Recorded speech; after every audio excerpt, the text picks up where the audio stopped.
அவரை நோக்கி, ஆண்டவரே, இக்காலத்தில ராஜ்யத்தை இஸ்ரவேலுக்கு திரும்ப கொடுப்பீர், இக்காலத்தில ராஜ்யத்தை இஸ்ரவேலுக்கு திரும்ப கொடுப்பீர் என்று கேட்டார்கள். என்ன கேக்குறான்? இந்த காலத்துல ராஜ்யத்தை இஸ்ரவேலுக்கு மீண்டும் கொடுப்பீர்களா?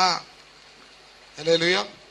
இஸ்ரவேல் தேசத்துக்கு ராஜ்யத்தை கொடுப்பீங்களா? இவன் என்ன மறுபடியும் இயேசு ராஜா உட்கார்வான்னு யோசிக்கிறான். இதுதான் மெச்சூரிட்டி இல்லைன்றது. அல்லேலூயா.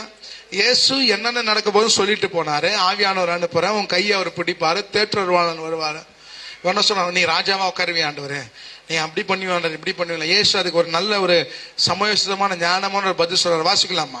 அதற்கு அவர், பிதாவானவர் தம்முடைய ஆதீனத்திலே வைத்திருக்கிற காலங்களையும் வேலைகளையும் அறிகிறது உங்களுக்கு அடுத்ததல்ல. உங்களுக்கு பிதாவானவர் என்ன திட்டம் வச்சிருக்கிறாரோ, எந்த டைம்ல என்ன செய்ய வச்சிருக்காரோ அதை தெரிஞ்சுக்கிறது உங்களுக்கு அடுத்தது அல்ல. அல்லேலூயா சொல்லுங்களேன். ஆண்டவரை பொறுத்து